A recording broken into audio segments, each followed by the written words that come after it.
Hi, I'm Alois Rosario from PingSkills. There are a lot less defenders around today, but as a defender, with the right strategies, you can still reach a really high level. The first thing as a defender is to make sure that you're keeping the ball nice and low over the net. And the other thing is to make sure that you're getting the ball deep on the table. A good way to get feedback on the depth of your stroke is to just put a line across the table. So here I've just used a skipping rope to hang over as a guide. That will get you to focus on where that chop is landing, whether it's landing close to the end of the table or closer to the net. As you get better, you can move that line further and further back. You'll be surprised how quickly you can adjust once you put that rope on the table to getting that ball deeper and making your shot more effective. The next thing we can focus on is which side of the table we're going to play the ball to get a more effective stroke. 99% of attackers are going to use their forehands against your chops, but that doesn't mean that you stop thinking about the placement. You're trying to find the position on the table where it's harder for them to play an attacking, strong shot. For me, I prefer playing my forehand from my backhand corner. And I don't like playing that forehand from here. It just isn't as strong.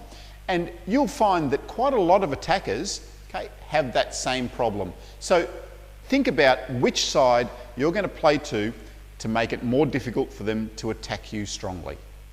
As a defender then, you'll find that playing down the line from here to their forehand corner can be a really effective tactic because the attacker will be looking for that ball there to attack, and if that's their weaker side, this can be a really effective stroke.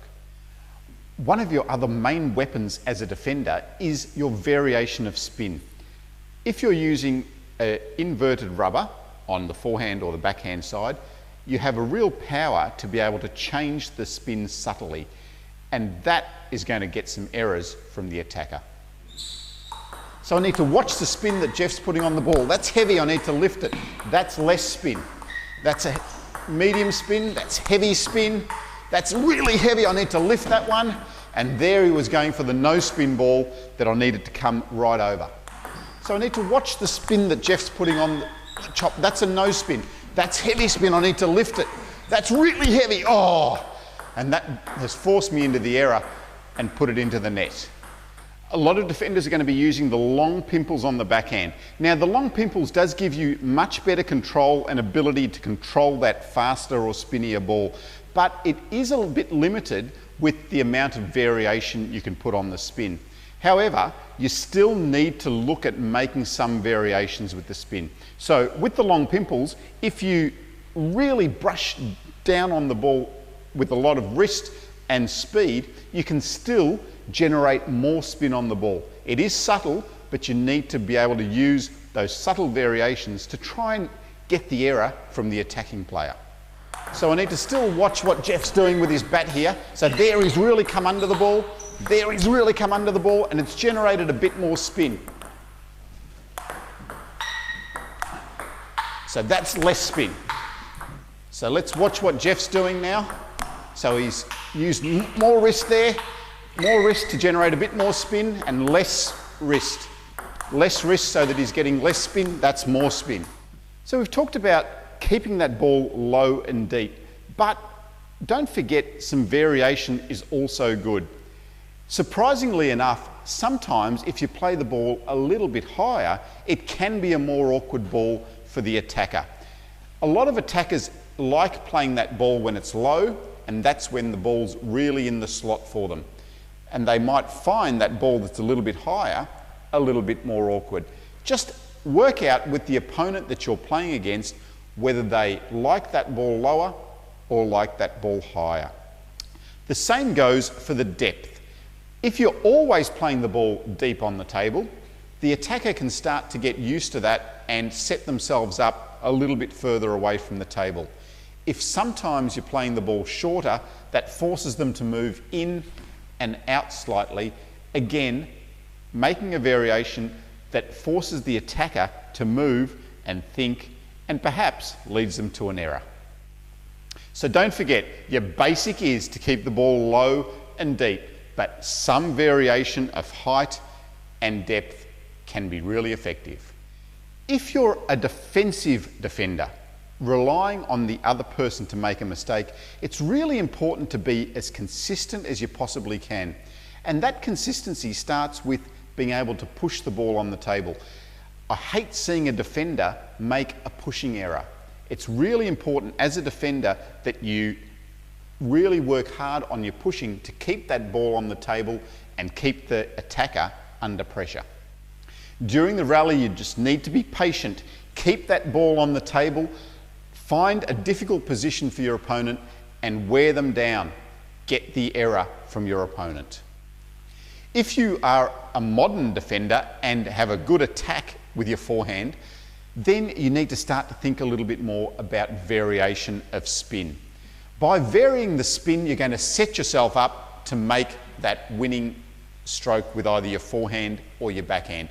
So what we're looking for is a heavy backspin and then less backspin on the next one, forcing your opponent to either lift the ball high or push the ball high, which lets you come in and make the strong attack.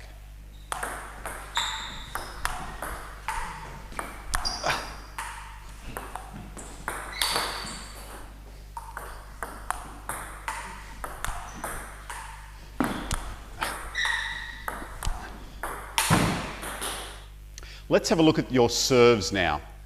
So with your service, you need to think about what's going to give you the best chance to win the point.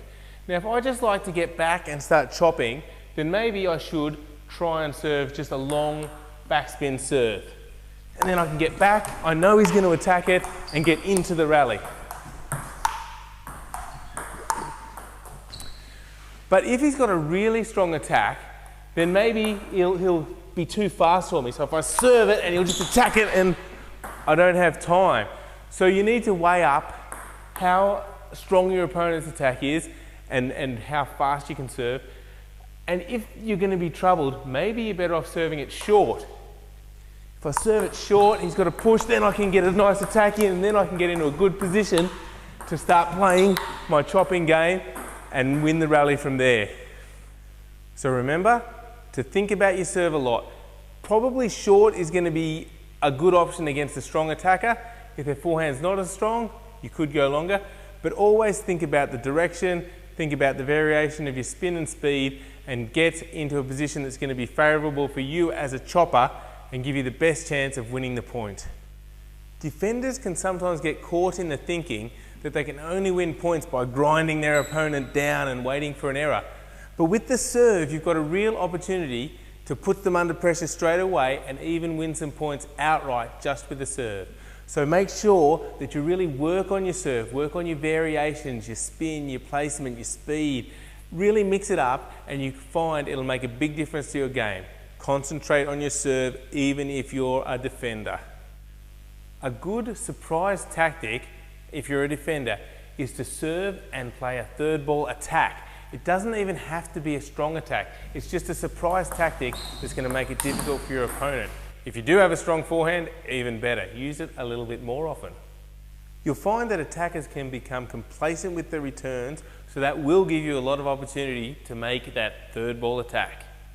As a defender, you also need to think about your return of serve. Don't just think about getting the ball back on the table. You're looking to put the attacker under pressure with that first ball.